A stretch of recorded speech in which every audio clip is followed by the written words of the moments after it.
look at gesturing. It is on the same point of affirming. But in this case, on gesturing, this is where, as a teacher, you are working. The second reason why entrepreneurship is important is also that it helps you to plan for business finance. Business finance here simply means how much money do you need at the point of starting the business, and when is it needed, and is it for a short period of time or for a long period of time? We still feel that the tourists are not getting value for their money. That experiential experience they are looking for is not there.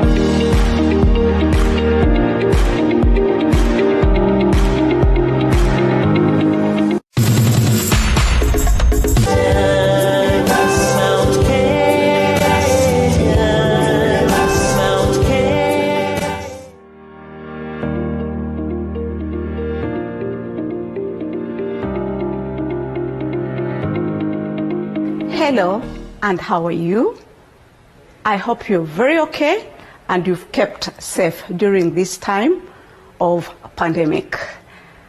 I am Lynette Mudhoki from the School of Public Health, Department of Community Health, and we want to continue moving on from where we stopped in our unit by the name Epidemiology and Biostatistics with a code of BPH 2202. Welcome.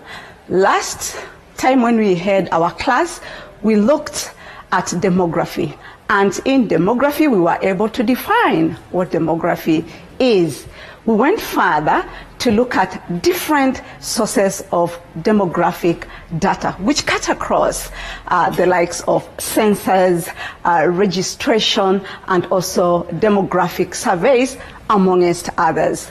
We went further to look at the different population pyramids, when we went further to even cite examples of different countries that are being reflected of those different pyramids. Further, we went to look at the uses of these demographic data in our health sector. Today, I want us to look at something else.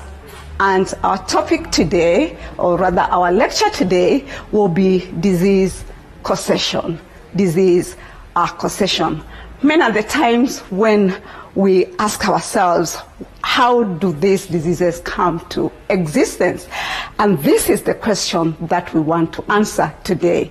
You will agree with me that diseases and other health events do not occur randomly in a population. We can have in a given population where we'll have some people have diseases and others not have diseases. This simply because of the fact that the risk factors may also not be distributed randomly in the population. We have a number of models which go further to bank or to emphasize or to reflect on how these diseases come to existence. I'm just going to mention a few of them. Like, for example, we have the epidemiological triangle, we have the Rothman's causal pies, we have the gene theory, and so forth and so on. We have the first model of interest unto us, which is very, very simple. And this is the epidemiologic triad, which is also referred to as epidemiological triangle. Epidemiological triangle or triad is a traditional model for infectious diseases. Yeah, when you talk of infectious diseases, we're even interested of these diseases that can be transmitted from one person to another. These diseases are very common. These diseases are easily preventable, and these diseases have the elderly and the children who are at risk of contracting these diseases. We have quite a number of examples of these diseases cutting across the coronavirus, which is of interest unto us at the moment. We have malaria, we have HIV and AIDS, we have also gonorrhea, syphilis, so many of them which are diseases that can be transmitted from one person to another. This epidemiological trend consists of three major components. And these three major components are, number one, what we call the agent. Number two is what we call the susceptible host. And number three is what we call the environment. These three components interact with each other to result to a disease of interest. And as you see, you are able to see the triangle. As we said, it's just a triangle, the normal triangle that we know about. And you see the three major components of interest unto us. On top here, we have the agent, we have the host, and we have the environment, which are the key components of this. Further, you are able to see in the next diagram that the agent and host interact with the environment to result to a disease. As I said earlier on, that these host, the agent and environmental factors interrelate in a variety of ways, and with this interrelationship, then this goes further to result to a disease of interest to us. Having that, I want us now systematically to get to these different components of this triangle. And the first one is the agent. When you talk of the agent, we are interested in those harmful etiological factors that cause health problems. They could be living or non-living, and they present themselves in a variety of ways. The first type of the agent is what you're calling the biological agents. These are simply the disease-causing microorganisms or the pathogens, with different types of them, like we have the viruses, the bacteria, chlamydia, and also protozoans. You'll agree with me that these, for infectious disease to come on board, we require these agents, precisely the biological agents. But again, they are not enough by themselves to go further, resulting to a disease. We'll go further and look at, for example, the pathogenicity of these biological agents or the disease-causing microorganisms. When you talk of the pathogenicity, we are interested in the ability of these agents being in a position to cause a disease, or even looking at the dosage of these disease-causing microorganisms. Members, I want you to note that over time, the concept of agent has been broadened to include other types of agents. Like which ones? For example, we have the chemical and physical process of disease or injuries. In this, we want to get the first one, which is the chemical agents. And this goes further to include two types. The first one is what we call the endogenous chemical agents, the endogenous chemical agents, and these are made by the body as a result of the abnormal metabolism. Through this abnormal metabolism, we'll have some of the substances or products of the body that are going to be produced that are going to be very harmful to the body. For example, if the body, produces uric acid, we're going to have one suffer from, gout, which is a disease. If the body has calcium carbonate, there will be the presence of renal stones, which you know they cause havoc to the body.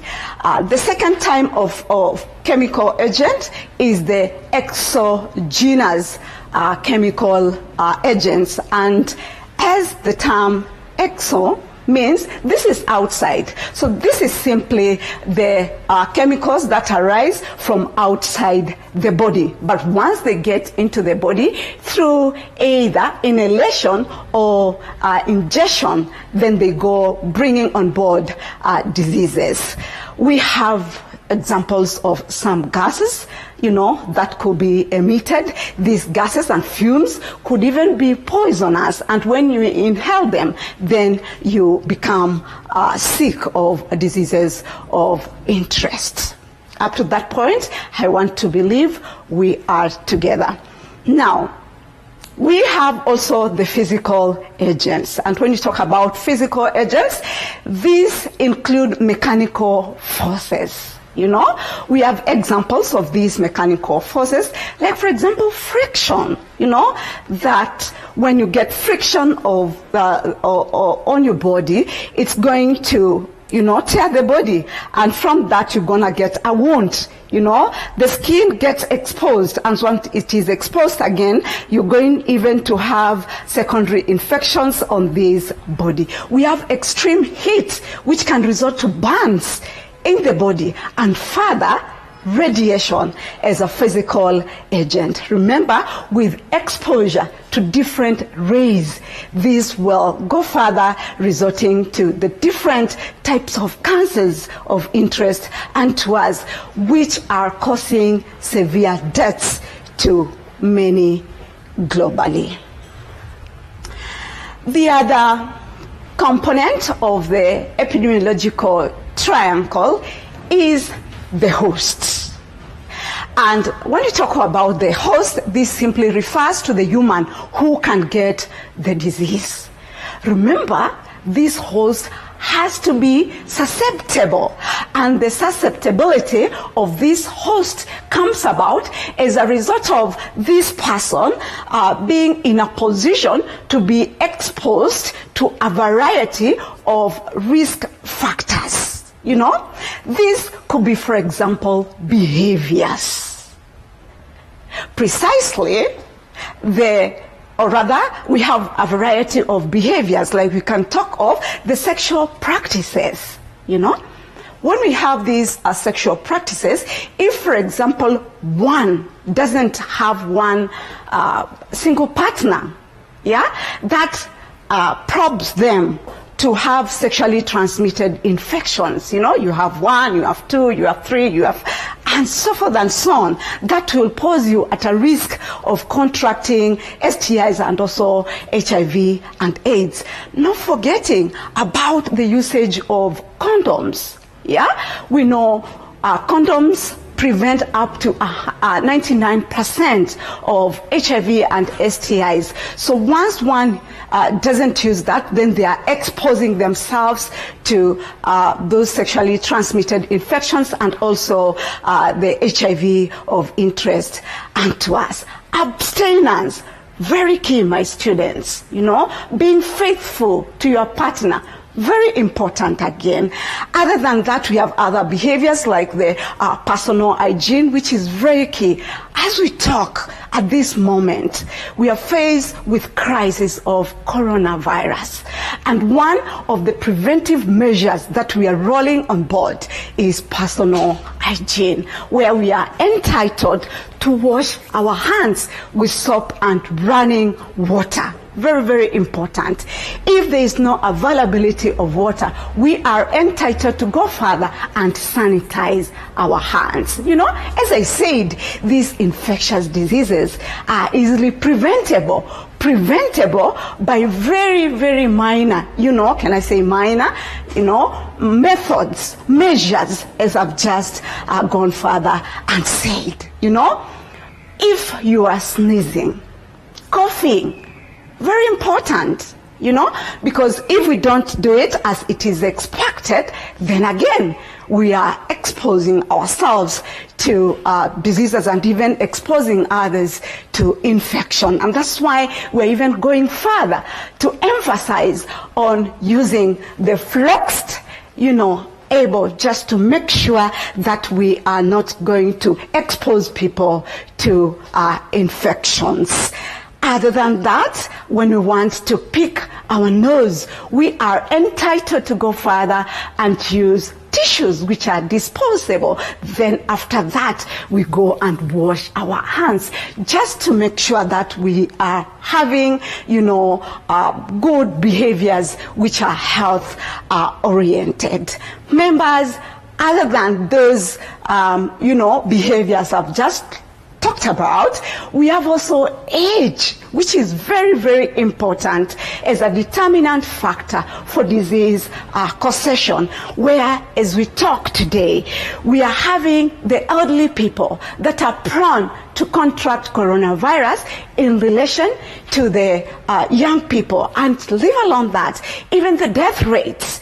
As I talk, we have statistics that stand that 1 out of 5 people, elderly people, are dying of, you know, coronavirus. Why? Because of the age that they have. And number 2 is because of their immune system that has been compromised. Not forgetting that at this age, again, these elderly people are also having other infections, and this compromises their health, their immunity very high, and that's why we are having the many deaths that have been reflected simply because of the fact that they are old. But you know what? That doesn't mean that you're also safe.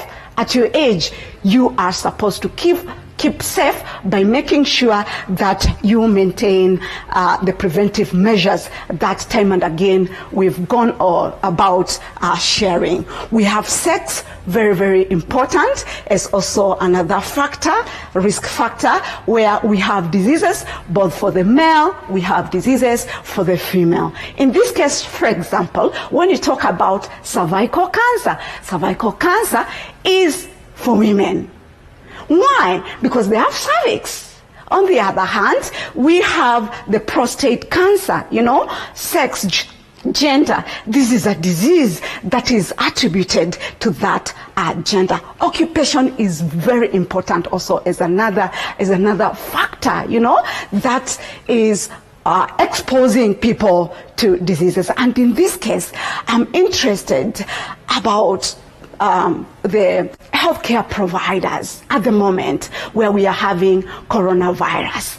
Remember, they are the persons, the staffs that are taking care of these sick people with corona. And if they don't take care of themselves by using the PPEs, this will pose them at a risk of getting disease. Very, very important. We have also genetic factors, very vital, you know.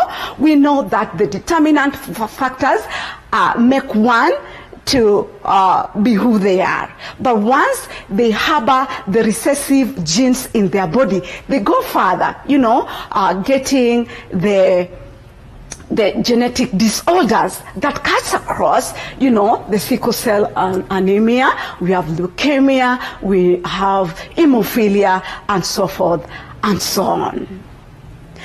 Psychological status is also very, very important as a risk factor.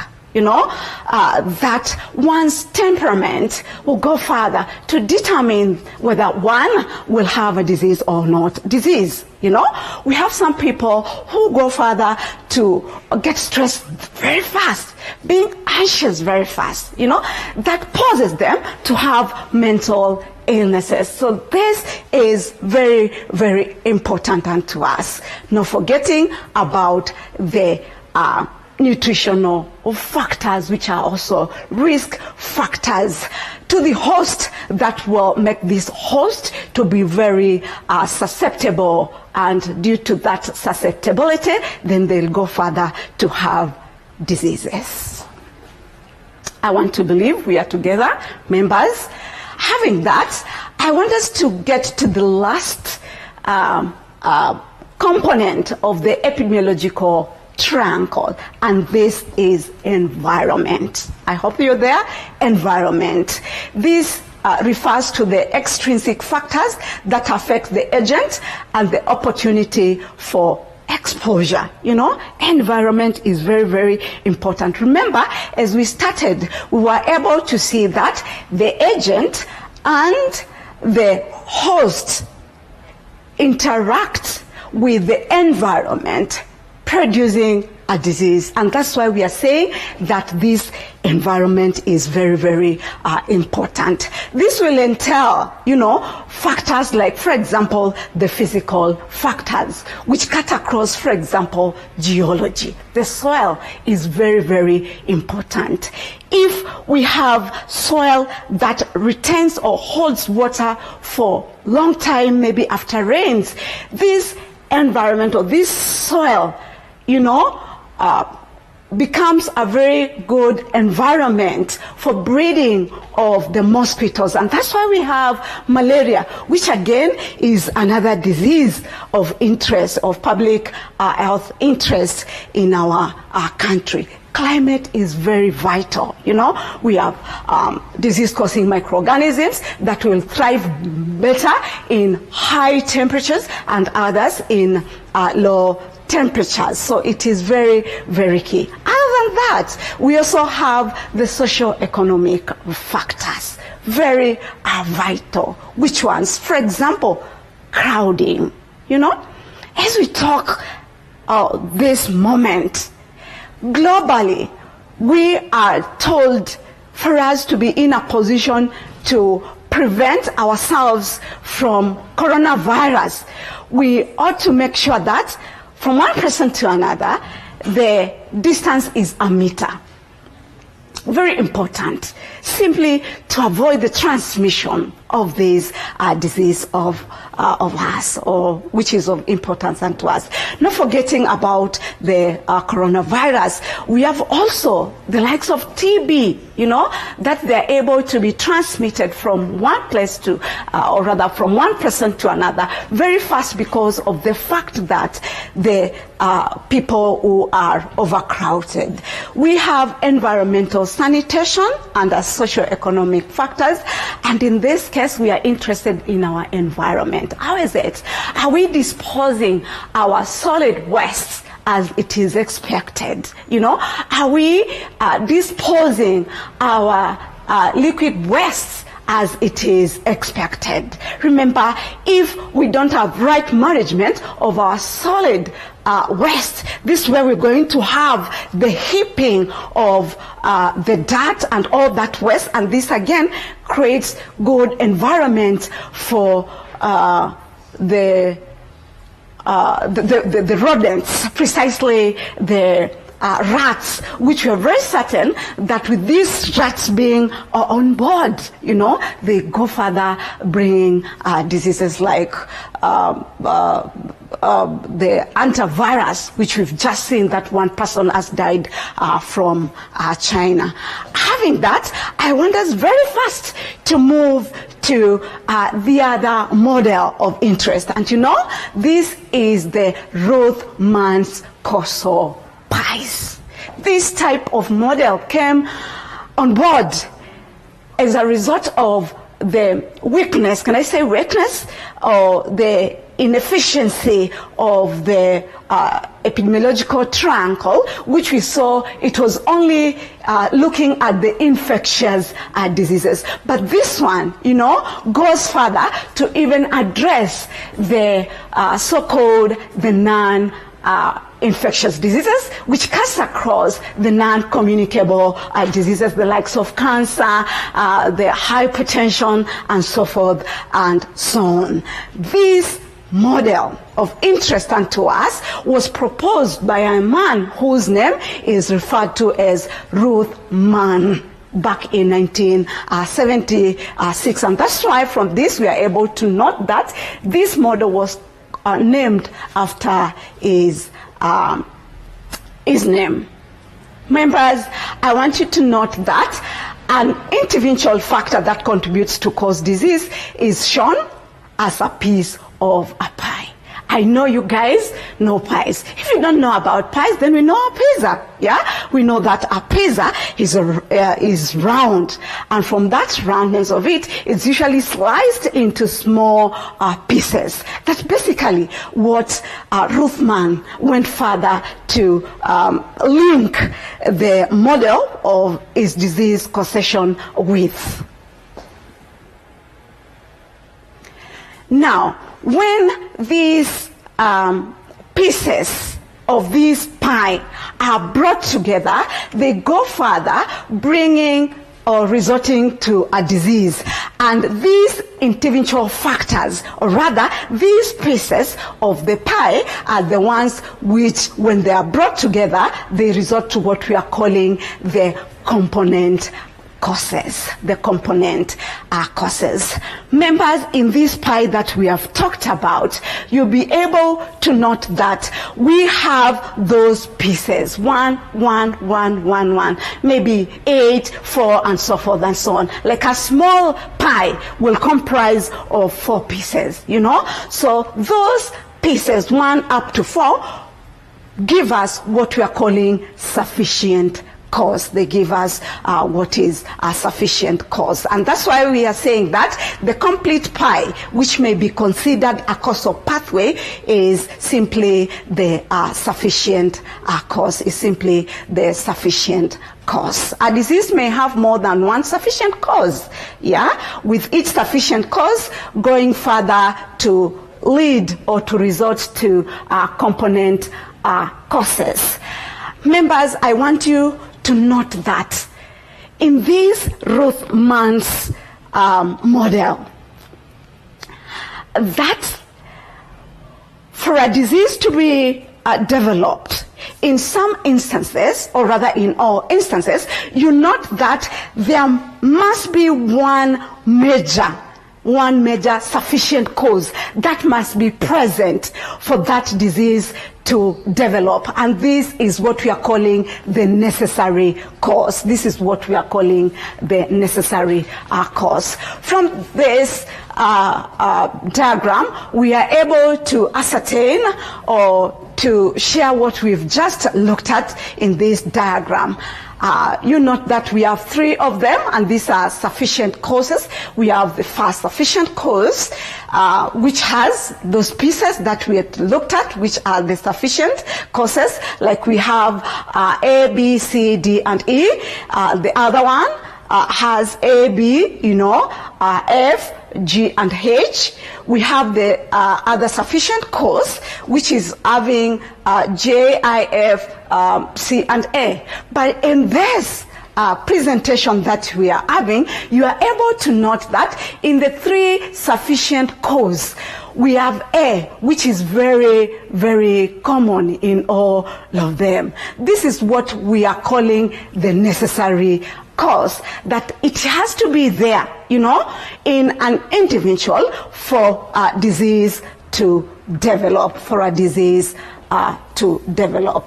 Members, as I had indicated earlier on, we don't have a single component that can, you know, stand by its own self and go further to result into a disease, but we will be having a whole component, as we said, where we have those sufficient causes, the necessary causes on board, so that at the end of the day, we are going to have the disease developing. I'm just going to give an example of measles as a disease, yeah, where the virus alone, yeah, is not sufficient to result to a disease. But you know what? We need even this host to be susceptible, you know, so that with this susceptibility, you know, this person is able to contract the disease, or rather this child is able to contract the measles of interest unto us. So as we have said, one a single component is not enough, but we need a whole sphere of the three that will result to disease. As the model indicates, a particular disease may result from a variety of different sufficient causes or pathways. We have also another example here about the lung cancer that can develop in persons who have never been exposed to smoking. Many are the times that when we smoke cigar, we are posing ourselves at risk of contracting, lung cancer. Exposure to asbestos also, not forgetting about, radiation, different rays go further to expose one to lung cancer. But you know what? As we've gone further to say, that's not enough. There are other factors still that are looked into, that they ought to be there for that disease to reflect itself, Members, when we want, or the public health goes further to look at those individual components, and being able to ascertain the pathway, and through that we are able to come up with the preventive measures. And we even go further, in calculating through the measures of association to ascertain at which percentage, that when we withdraw or eliminate a risk factor, we're going to save and prevent disease in a given population, which we will be looking at maybe in a later date. Other than the two models that we have looked at, we also have the likes of gene theory, the web of causation, the diverse epidemiological model, iceberg of disease, and also whale theory. All these go further to explain more about disease causation. Thank you, members. I want to believe you've enjoyed our class. Keep safe and meet you next time. Thank you and God bless. These televised lectures supplement our robust online learning going on our MKU online platform. You can view more on our televised lectures via our online platform. We are in a digital era, and Mount Kenya University knows this. The following are the steps to follow so as to complete your online application. Download the application form from the website www.mku.ac.ke. Attach copies of your academic certificates and ID. Pay the application fees via M-Pesa pay bill number 270988. Your ID is the account number. 2,000 shillings is the charge for a postgraduate. You can also deposit in the bank accounts provided on the website. Then email all the above to apply@mku.ac.ke.